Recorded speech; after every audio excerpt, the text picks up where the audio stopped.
अस्सलाम वालेकुम फ्रेंड्स, मेरा नाम है एसएम वारिस अली और आप देख रहे हैं ऑन इट। फ्रेंड्स, नासा ने जेम्स वेब टेलीस्कोप से ली गई नादिर और नायाब तस्वीरें शाया कर दी गुज़िश्ता दिनों। इन तस्वीरों ने न सिर्फ यूनिवर्स के राज खोले बल्कि इंसानों को उन बातों के बारे में भी पता चला जिसे वो पहले नहीं जानता था। न सिर्फ उन बातों को अब हम जान पाएंगे बल्कि अपनी आंखों से देख भी सकेंगे। 25 साल की मुसलसल मेहनत और जद्दोजहद के बाद इस टेलीस्कोप को तैयार किया गया कि जिसका नाम है जेम्स वेब टेलीस्कोप। हमने एलियंस के बारे में बहुत सुन रखा है मगर ये बात अभी तक 50-50 है।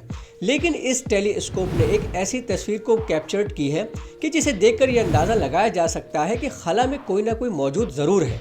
और इसके साथ ही साथ फ्रेंड्स, एक ऐसे सैयारे का भी दरियाफ्त हुआ है कि जिस पर मुमकिन है, ऐन मुमकिन है कि ज़िंदगी मौजूद हो, क्योंकि वहाँ पर पानी की मौजूदगी के ठोस शवाहिद मिले हैं। आइए चलते हैं वीडियो की तरफ। Webb Space Telescope is the largest and most powerful space science telescope ever built. Every image is a new discovery, and each will give humanity a view of the universe that we've never seen before. And so the Webb is able to look at the formation of the first stars and the first galaxies. So the Webb is tremendously exciting. Light from other worlds, orbiting stars far beyond our own. It's astounding to me when I read it. Friends, इस telescope को बनाने में $10 billion का खर्च आया और 25 साल लगे नासा को इस टेलीस्कोप को बनाने में। और बहुत ही दिलचस्प बात यह है कि जहां ये टेलीस्कोप लोकेटेड है, जहां से काम कर रहा है, वहां इसका टेम्परेचर -266.75 रखा गया है, जो कि बहुत ही ठंडा होता है। -273 माइनस टेम्परेचर का लास्ट पॉइंट होता है, ये बस उससे ज़रा सा कम है, क्योंकि -273 से टेम्परेचर नीचे नहीं जा सकता। ये माइनस का ऑप्टिमम पॉइंट कहलाता है। इस टेम्परेचर को मेंटेन रखने के लिए ये ज़मीन के गिर्द नहीं बल्कि सूरज के ऑर्बिट में चक्कर लगाता है, जबकि हबल टेलीस्कोप ज़मीन के गिर्द चक्कर लगाता है। ज़मीन से करीब 15 लाख किलोमीटर के फासले पर एक जगह है ऑर्बिट में, जिसे L2 पॉइंट कहा जाता है। ये वहाँ पर ज़मीन की शेडो में छुपते हुए सूरज के गिर्द चक्कर लगाता है। बची हुई धूप को रोकने के लिए इसके पीछे सनशीट लगा रखी है, जो कि एक टेनिस कोर्ट के साइज जितनी बड़ी है। और क्या आप जानते हैं इस टेलीस्कोप का फोकल लेंथ कितना है? आप में से जो लोग DSLR कैमरा इस्तेमाल करते हैं, इन्हें पता होगा कि इसमें जो फोकल लेंथ लगी होती है वो 24 mm या 35 mm या हद है तो 55 mm होता है।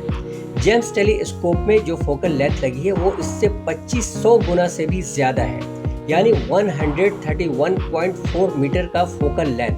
mm नहीं बल्कि मीटर्स में।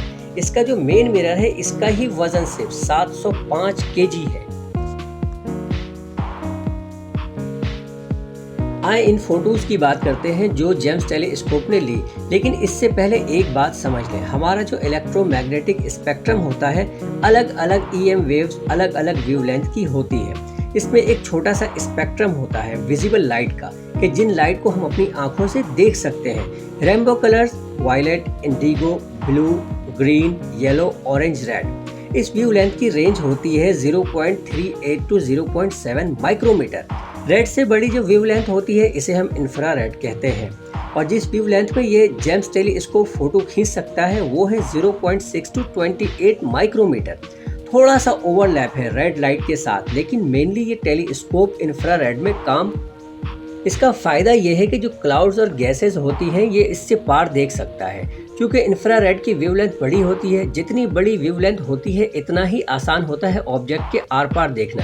जैसे कि रेडियो की वेवलेंथ की जिसकी रेंज किलोमीटर्स में होती है, हम घर दीवार के आर पार भी इसकी वेव रेंज को काम करता देख सकते हैं। वो दीवार और घर के थ्रू ट्रैवल कर सकती है। इस टेलीस्कोप पर 2 इंफ्रारेड कैमरे लगे होते हैं। एक है नियर इंफ्रारेड कैमरा, जिसे नियर कैम कहते हैं, जो कि छोटी इंफ्रारेड वेव्स को कैप्चर करती है। और एक है मिड इंफ्रारेड इंस्ट्रूमेंट, जिसे मैरी कैम कहकर पुकारा जाता है। कौन सा कैमरा कहाँ इस्तेमाल हुआ है, इसकी अलग अलग फोटो आती है। इस तस्वीर को देखें, ये नैरी कैम से ली गई है। बड़ी ही खूबसूरत फोटो पिछले दिनों सोशल मीडिया पर बहुत ही वायरल हुई जब नासा ने इन फोटोज को रिलीज किया था। यही सेम पिक मैरी कैम से भी ली गई है। नैरी कैम से ली गई पिक में क्लाउड्स की वजह से ज्यादा विजिबल नहीं, लेकिन मैरी कैम में ये वाजे और HD है। लेकिन आप सोच रहे होंगे कि भाई ये पिक क्यों ली गई है, ये इसमें क्या बला है, इसमें क्या ऐसी नई चीज़ दरियाफ्त हो गई। तो इसका जवाब है कि इस फोटो में हम एक तारे को आखिरी सांसें लेता देख रहे हैं। जी हाँ, आपने बिल्कुल ठीक सुना, इसमें एक तारे को मरता हुआ, ख़त्म होता हुआ देख रहे हैं। इस फोटो में 2 सितारे देखे जा सकते हैं जो कि एक दूसरे के ऑर्बिट में गर्दिश कर रहे हैं। इसमें जो एक ज़्यादा चमकीला सितारा है वो अपनी लाइफ की इब्तदाई पोजीशन पर है, या यूँ कह लें इसका जन्म हो रहा है, और जो डिम सितारा है वो मर रहा है, ख़त्म हो रहा है। और ये सितारा कोई घंटे, 2 घंटे या 2-4 दिन से नहीं, बल्कि हज़ारों सालों से ये क्लाउड और डस्ट रिलीज कर रहा है गैसेस के। ये जो गैसेस और डस्ट से जो क्लाउड सा बनता है, इसे प्लेनेटरी नेबुला कहा जाता है। अब चूंकि ये दोनों सितारे एक दूसरे के ऑब्जेक्ट में गर्दिश कर रहे हैं, तो इनके क्लाउड्स आपस में घुले जा रहे हैं, बिल्कुल ऐसे जैसे आप चाय के कप में दूध को घोल रहे होते हैं। मर्जिंग पोजीशन पर इसकी विजिबिलिटी आती जा रही है। इंटरेस्टिंग बात यह है कि नियर कैम के फोटो में आपको एक सितारा दिखता है जबकि क्लाउड ज़्यादा दिखते हैं, जबकि मेरी कैम में ये क्लाउड्स आपको कम और दोनों स्टार्स ज़्यादा वाज़ेह दिखेंगे। क्यों? क्योंकि इसकी व्यू लेंथ ज़्यादा है, तो इन बादलों के आर पार ये सितारे वाज़ेह नज़र आते हैं। अगर आप पहली बार सुन रहे हैं कि सितारों का मरना जीना, तो ये बिल्कुल वैसे ही है जैसे इंसानों का लाइफ साइकिल, पैदा होना, बड़ा होना, बचपन, जवानी, अधेड़पन, बुढ़ापा और फिर ख़त्म हो जाना। सेम यही साइकिल स्टार्स का भी होता है। हमारा सूरज भी एक स्टार है। 4.6 अरब साल इसकी उम्र है, पर अभी जवान है। आज से करीब 5 अरब साल बाद ये गबरू जवान सूरज एक रेड जायंट बनेगा, और रेड जायंट बनने के बाद इसका भी यही हाल होगा जो इस फोटो में तारे का हो रहा है, प्लेनेटरी नेबुला। इसके बाद व्हाइट डार्क और दी एंड। रेड जायंट जो है वो काफ़ी बड़े होते हैं एक एवरेज स्टार के मुकाबले में। तो जब हमारा सूरज रेड जायंट बनेगा तो वीनस और मरकरी तो वैसे ही निगल लिए जाएंगे इसमें, और ज़मीन पर जानदार के रहने लायक कंडीशन नहीं बचेगी। बात करते हैं नासा ने जो पहली फ़ोटो जारी की जेम्स टेलीस्कोप की। ये बहुत ही नादिर और नायाब और यूनिवर्स के राज से पर्दा उठाती तस्वीर है। ये एक हिस्टोरिक तस्वीर का दर्जा भी रखती है। ये तस्वीर आपको 13 अरब साल पहले की झलक दिखा रही है।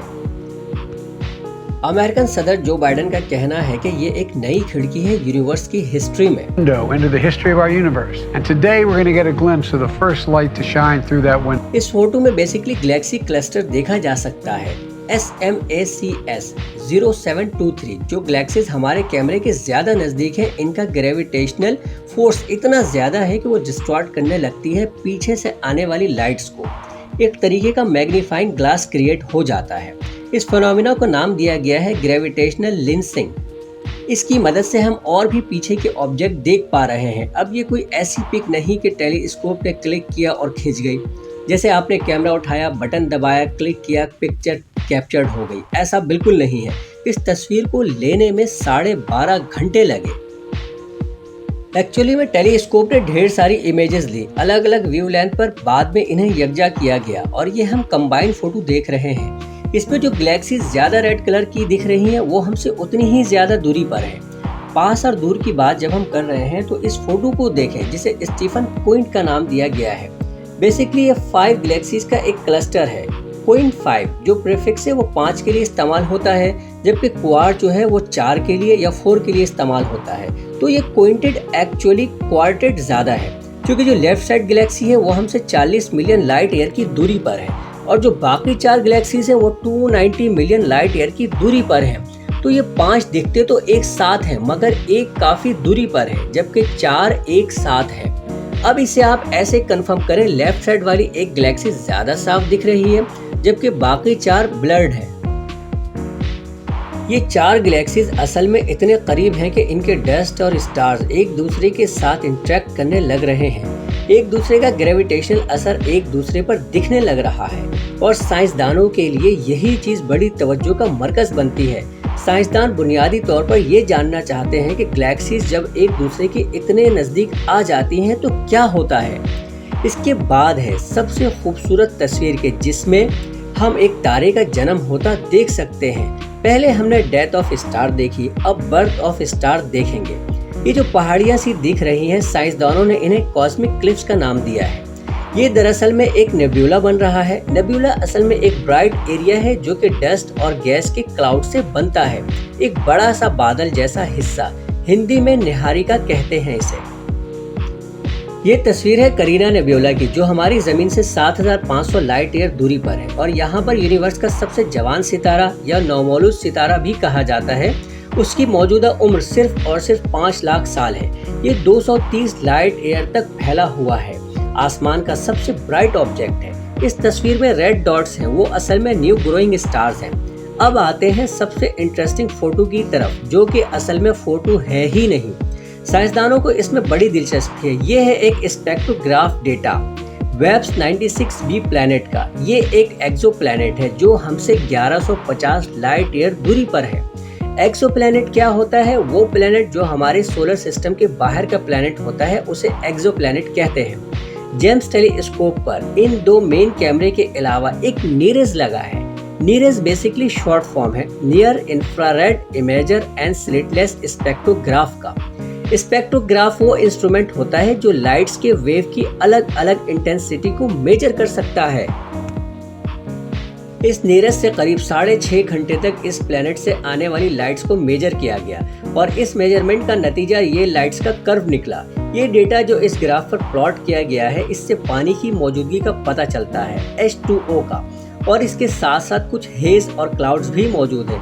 अब आप सोच रहे होंगे कि लाइट्स को मेजर करने से कैसे पता चल जाता है कि यहाँ पानी है कि नहीं। हमें तो कोई पानी का फोटो भी नहीं दिखाया गया। इसका जवाब बहुत सिंपल है दोस्तों। जैसा कि मैंने वीडियो के स्टार्ट में बताया था कि लाइट में हर कलर की अपनी वेवलेंथ होती है। हमें अपनी आंखों से ये दुनिया इतनी रंग बिरंगी लगती है, ये खेल इन वेवलेंथ का ही होता है। फॉर एग्जाम्पल, हमें पेड़ पौधे ग्रीन कलर के क्यों दिखते हैं? क्योंकि इनके अंदर क्लोरोफिल मौजूद होता है और क्लोरोफिल की खास बात यह है कि वो रेड और ब्लू कलर की वेवलेंथ को एब्जॉर्ब कर लेता है और जिस वेवलेंथ को वो एब्जॉर्ब नहीं कर पाता। इसके बाद हम देखते हैं एक एक्सोप्लैनेट वेब्स 96b जो कि जमीन से 1000 लाइट ईयर की दूरी पर है। जब ये अपने सूरज के गिर्द चक्कर लगाता है तो सूरज की ब्राइटनेस में कुछ कमी वाक़ई होती है कि जिसकी वजह से ये हमें दिखाई दे गया। इस अमल को साइंस की ज़बान में ट्रांजिट मेथड कहते हैं। वेब्स 96b एक्सोप्लैनेट से जो एक रोशनी आ रही थी, इस टेलीस्कोप ने इसे कैप्चर्ड किया। स्पेक्ट्रोग्राफ में ग्राफ बनाया गया और देखा गया कि कौन कौन सी वेवलेंथ लाइट की कितनी ब्लॉक हो रही हैं और साइंसदान इन वेवलेंथ की रीडिंग अच्छी तरह समझते हैं। तो ये ग्राफ जो आप देख रहे हैं, इसके एक्स एक्सिस पर है वेवलेंथ ऑफ लाइट और वाई एक्सिस पर है कि कितनी लाइट्स ब्लॉक हुई हैं। और साइंसदान को पता है कि इस जगह पर इतनी वेवलेंथ ब्लॉक हो रही हैं, तो ये H2O की निशानी है और यही निशानी यहाँ दिखी तो हम कंक्लूड कर पा रहे हैं कि यहाँ पानी मौजूद है। तो अब इतना हमें खुश होने की ज़रूरत नहीं कि यहाँ एलियन या कोई और ज़िंदगी भी मौजूद हो सकती है। तो बात यह है कि ये प्लैनेट इतना हैबिटेबल नहीं है। बाकी और चीज़ों का साइंसदानों ने स्टडी किया तो पता चला कि ये प्लैनेट अपने स्टार के कितना करीब है, इसका साइज क्या है। तो बात सामने आई कि इस प्लैनेट का टेम्परेचर 530 सेल्सियस से भी ज़्यादा है। तो इस प्लैनेट पर एलियन के मौजूद होने का चांस ना के बराबर है, लेकिन ये एक तज्जिया है, हतमी बात नहीं। जेम्स टेलीस्कोप ने एक और पिक्चर भी कैप्चर किया कि जिसमें एक सैटेलाइट जैसी चीज़ चक्कर लगाती नजर आती है, जो कि सैटेलाइट जैसी आयरन मेटालिक चीज़ है जो अब से पहले कभी नहीं देखी गई और ना ही वो किसी सितारे का टूटा हुआ हिस्सा लगता है। साइंसदान हैरान भी हैं और परेशान भी जब तक उसकी असलियत का पता नहीं लग जाता। लेकिन इन नई चौंका देने वाली तजुर्बा के बाद बहुत जल्द आने वाले चंद हफ्तों में जेम्स टेलीस्कोप एक और प्लैनेट को जा पहुंचेगा। एक और प्लैनेट की तरफ पॉइंट किया जाएगा जो हैरानकुन और अब तक की खोज में सबसे ज़्यादा हैबिटेबल प्लैनेट बताया जा रहा है। साइंसदानों की पूरी तवज्जो और इस सब्जेक्ट से दिलचस्पी रखने वाले पूरी दुनिया के लोगों की नजरें अब थ्योरिकली ये बताया जाता है कि हमारी अपनी गैलेक्सी, अपनी मिल्की वे गैलेक्सी में ही 300 मिलियन पोटेंशियल हैबिटेबल प्लैनेट्स हैं, यानी ऐसे प्लैनेट्स जहां हम जिंदा रह सकते हैं या जहां जिंदगी मौजूद हो सकती है। लेकिन हमने जो अब तक देखा है अपनी गैलेक्सी में एक्सोप्लैनेट, वो सिर्फ 5060 के करीब हैं। सब के सब नहीं, इनमें से बहुत से पोटेंशियली हैबिटेबल हैं। नवंबर 2018 में भी साइंसदानों ने बताया एक ऐसा ही एक्सोप्लैनेट है जो कि बहुत ज़्यादा हैबिटेबल है, वहाँ लाइफ मौजूद हो सकती है, जो कि दिखने में भी ज़मीन जैसा ही है। इसका नाम रखा गया TRAPPIST-1e। साइंसदानों ने कहा कि अगर हमें ज़िंदगी का पता लगाना है तो ये सबसे ज़्यादा वैल्यूएबल कैंडिडेट है। ये हैबिटेबल प्लैनेट हमसे सिर्फ 40 लाइट ईयर दूर है। बुनियादी तौर पर जब हम गैलेक्सीज की बात करते हैं तो ये फासला बहुत ही कम है, कुछ भी नहीं, लेकिन हकीकत में ये फासला 380 ट्रिलियन किलोमीटर बनता है, जो कि बहुत ही दूर है। जिस सन के गिर्द ये गर्दिश करता है वो हमारे सूरज की तरह नहीं बल्कि अल्ट्रा कूल डार्क स्टार है, जिसे नाम दिया गया है ट्रैपिस्ट 1e। हमारे सूरज की निस्बत काफ़ी ठंडा है, इसलिए इसे अल्ट्रा कूल कहा जाता है और इस प्लैनेट से इसके सूरज का फासला भी काफ़ी कम है, जबकि हमारी ज़मीन और सूरज का दरमियानी जो फासला है वो काफ़ी ज़्यादा है। तो टेम्परेचर जो इस प्लैनेट का है वो हैबिटेबल जोन में है। इसका डायमेंशन अर्थ से काफ़ी सिमिलर है। इसका रेडियस 91% ऑफ अर्थ है। इसका टोटल मास 77% ऑफ अर्थ है। इसकी डेंसिटी 102% ऑफ अर्थ है और सरफेस में जो ग्रेविटी है वो 93% ऑफ अर्थ ग्रेविटी है। ये कंफर्म किया जा चुका है कि इसका सरफेस सॉलिड चट्टानों का है। टेम्परेचर इतना है कि यहाँ लिक्विड वाटर एग्जिस्ट कर सकता है, इतना भी ठंडा नहीं कि वाटर फ्रीज हो जाए। तो आने वाले चंद महीनों में जेम्स टेलीस्कोप इस प्लैनेट की डीप में जांच करेगा, देखेगा कि इसके सरफेस पर कार्बन डाइऑक्साइड और मीथेन गैस वाटर वेव पर मौजूद है कि नहीं। इन गैसेस का अगर सर्टेन कॉम्बिनेशन मौजूद हुआ तो इससे हम ये फैसला कर सकते हैं कि वहाँ ज़िंदगी मौजूद हो सकती है। तो हमें इंतज़ार है कि आने वाले वक्तों में क्या डिस्कवरी करेगा ये टेलीस्कोप। फ्रेंड्स, एक और टेलीस्कोप जो कि इससे भी कहीं ज़्यादा एडवांस, उसका नाम लोअर वेव टेलीस्कोप रखा गया है। जेम्स टेलीस्कोप से दुगना बड़ा होगा, जो कि इससे भी ज़्यादा दूरी तक इंफ्रारेड लाइट को कैप्चर कर सकेगा। इस प्रोजेक्ट को 2030 तक मुकम्मल करके खला में भेज दिया जाएगा। इसके बाद ये शुरुआती गैलेक्सीज के बनने का मंजर भी इंसानों को दिखा पाएगा। लेकिन इन सब कोशिशों का बस एक मकसद है कि ज़मीन जैसी किसी जगह को तलाश करना, वहाँ पे इंसानी ज़िंदगी को तलाश करना या फिर एलियन लाइफ को तलाश करना या एलियन को मिलना। तो फ्रेंड्स, ये वीडियो थी जेम्स वेब टेलीस्कोप के बारे में। उम्मीद है आपको पसंद आई होगी। अगर पसंद आई है तो इसे लाइक करें और अपनी कीमती राय का ज़रूर इजहार करें। अगर मेरी इस वीडियो से आपको कुछ सीखने को मिला है तो प्लीज़ इसे ज़्यादा से ज़्यादा लोगों तक शेयर करें। और अगर अभी तक आपने मेरे चैनल को सब्सक्राइब नहीं किया तो please subscribe my channel and be the part of on it family. अपना बहुत सारा ख्याल रखिएगा, अपने प्यारों का भी बहुत सारा ख्याल रखिएगा, मुझे अपनी दुआओं में याद रखिएगा। Till then, take care, good bye and अल्लाह हाफिज़।